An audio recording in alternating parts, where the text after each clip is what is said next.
In our last episode, we talked about the comfort loop.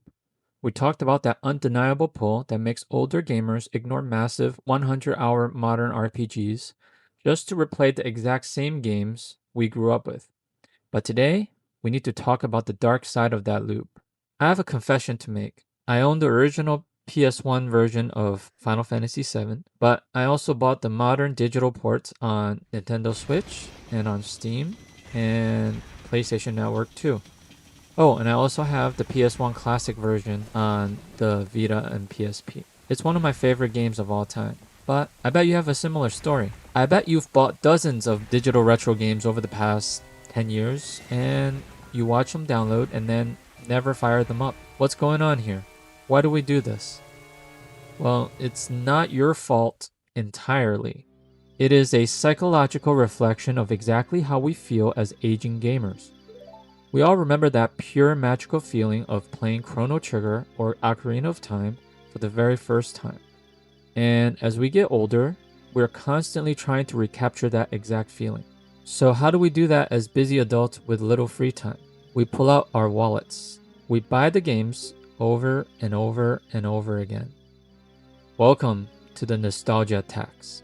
The nostalgia tax isn't a literal tax, of course, but it's the price we pay for being an adult with disposable income but no free time. When you see a classic game from 1998 pop up on the Switch eShop or Steam store, and it's only 10 to 15 bucks, you aren't actually buying the game's code. You already own that code somewhere in your house, but the price is just low enough that the usual friction of deciding to buy or not to buy completely disappears. What you're actually buying is a time machine. You're paying $10 for a quick hit of dopamine, a fleeting promise to yourself that maybe, just maybe this weekend, you'll finally feel like a 14-year-old again, basking in the glory of 1999. And the gaming industry knows this.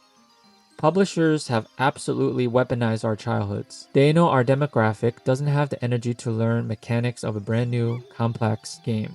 But they also know that we have a credit card attached to our accounts. So they re-release the exact same games over and over again. They slap a remaster label on it, smooth out the font, and charge us a new price. And we fall for it every single time because the promise of playing that childhood game again is golden. How many times have you said to yourself, well, if I have it on my Switch or my Steam Deck, I'll definitely play it again this time because I can just play it anywhere or play it in my bed. But the brutal truth is, the transaction itself was the game.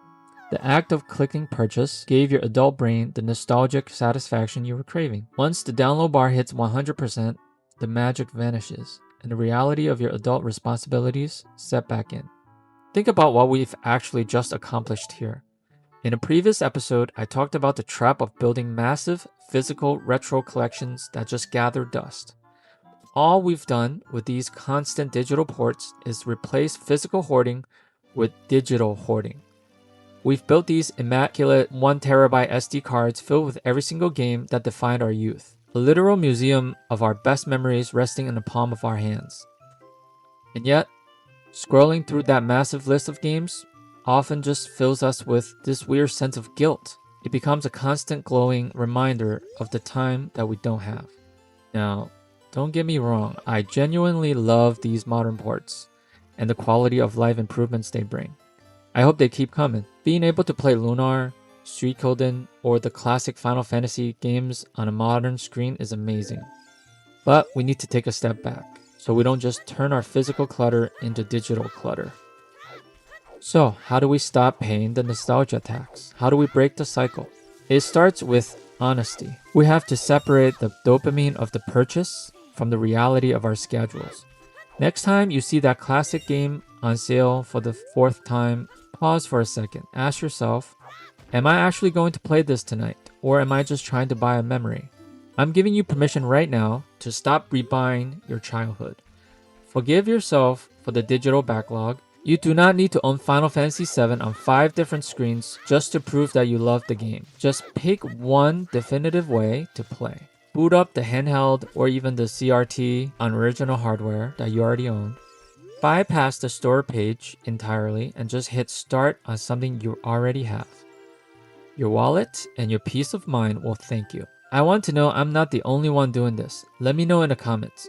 What is the one retro game you have bought multiple times across different generations and different consoles? Drop it below, let's talk about it. Until next time, keep your backlogs light and welcome to the safe room. Subscribe below if you're new. Thanks for listening.